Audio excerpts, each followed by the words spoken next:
The British Empire may not have technically ruled the world, but it was, in fact, the largest empire to exist at any point throughout history.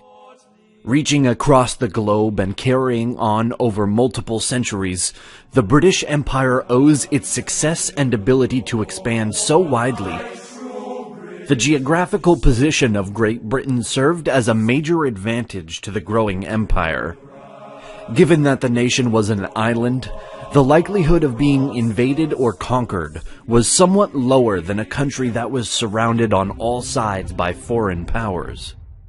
Although Britain was not completely immune to incursions, it definitely benefited geographically, both in terms of external threats and when it came to any border disputes.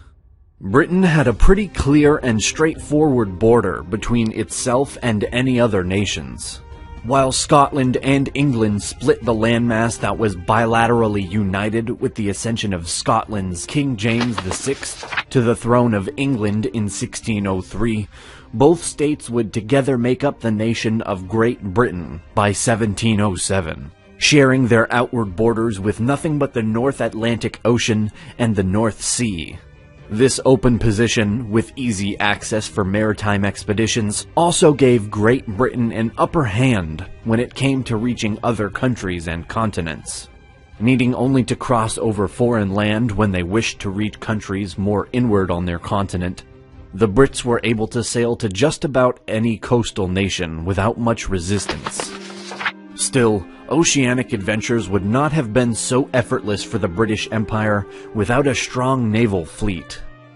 This is where the size and power of the Royal Navy became a center point of British success. While Great Britain did not always control the world's oceans, the reason they began to skyrocket as an unignorable maritime power by the 18th century is largely due to the fact that they invested more money in ships and guns than other naval forces. The government and citizens of the British Empire truly believed that the future of their wealth was to be found through the ocean. Recognizing the importance of overseas trade, as well as a fleet that could also defend their land if ever required, the Brits made sure to adequately fund the Royal Navy. The Empire's focus on trade additionally contributed vastly to its triumphant transcontinental growth. Intent more on gaining wealth and increasing trade than on consolidating power through conquest, the Brits were able to create a more desirable environment for others to become a part of. After the successful colonization attempts in North America and the West Indies during the 1600s, the British Empire began to establish a commercial system that allowed for exponential success within Great Britain and its overseas territories. Colonies were granted monopolies for their products in the British market, and therefore were to conduct trade via British ships.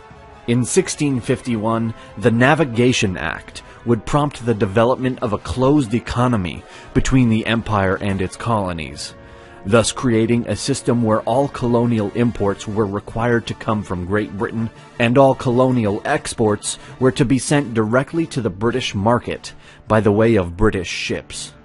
During the same century, the British East India Company was established as a means of trade between Great Britain, East Asia, Southeast Asia, and India. Initially focused on the spice trade, the East India Company later incorporated other goods such as silk, cotton, tea, opium, and more. Politics made its way into the company later on, despite the origin being purely based on establishing more trade opportunities. Driven limitlessly by the concept of controlling a global trade market, the British Empire continued to extend its reach across the continents of Europe, Asia, Africa, Australia, and the Americas.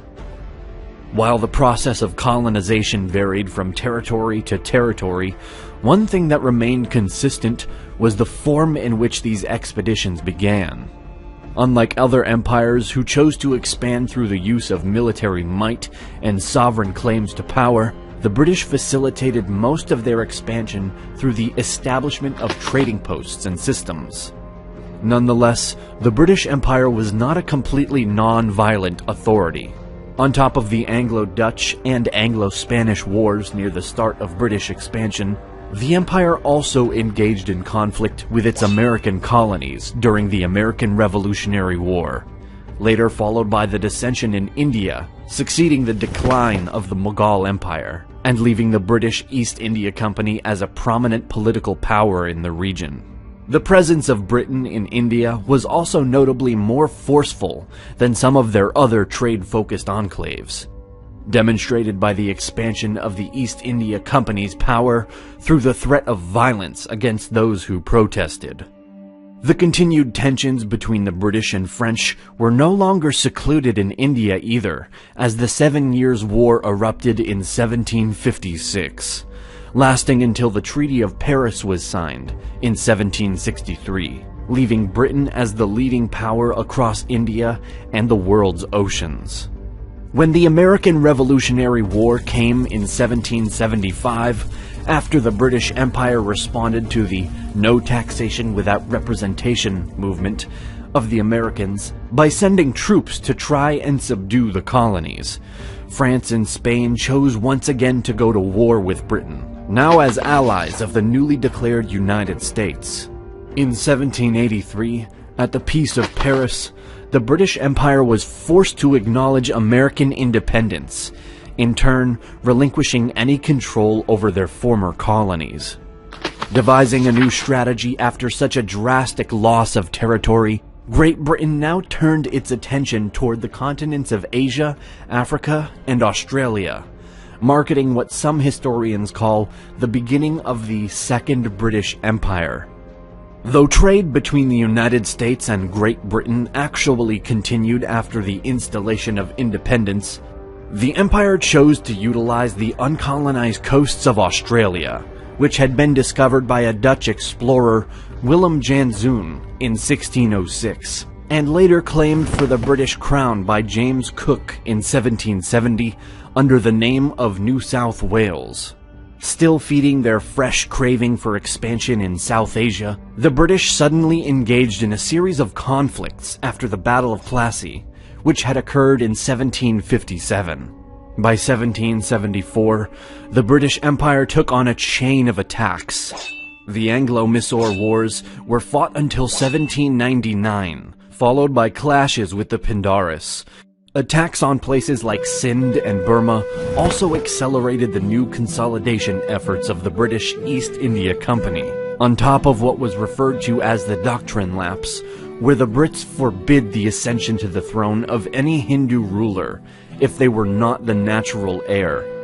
Once the current Hindu leader either died or was removed in some way, the British would occupy his state and gain control. These acts by the British Empire, combined with other forms of forced westernization of the Hindus, led to the Sepoy Mutiny of 1857 to 1859. Tired of the current heavy-handed British rule, the Indian troops of Meru sparked a rebellion that would spread throughout the nation. Peace was finally declared in July of 1859, and the British East India Company was scrapped, although the empire maintained a level of control under the crown until 1947. During this span of time, Great Britain set about making its presence better known in Africa as well. Although the Royal African Company had been established back in the 17th century, finding ample profit in the slave trade until its abolition in 1807, it was not until the 19th century that the Brits realized the potential benefit of forming a trade route across Africa, with its eyes set on establishing outposts spanning from Egypt down to the southern half of the continent. The British Empire found itself in a race against the other growing European powers, such as Italy and Germany, which eventually led to the Berlin Conference. The conference, which occurred in 1884, was intended to create some harmony between the competing colonizers. Great Britain was ultimately awarded most of northeastern Africa and all of southern Africa, meaning that at its peak in the continent, the British Empire ruled over approximately 30% of the African population. Globally, at the height of Britain's domination, it controlled roughly 22 to 25% of the world's land surface, and by 1938, governed around 20% of the world's population. This remarkable prosperity was accomplished through a geographical advantage, supreme naval might, and the strategic focus on trade and wealth over bullish sovereign power for the sake of an emperor.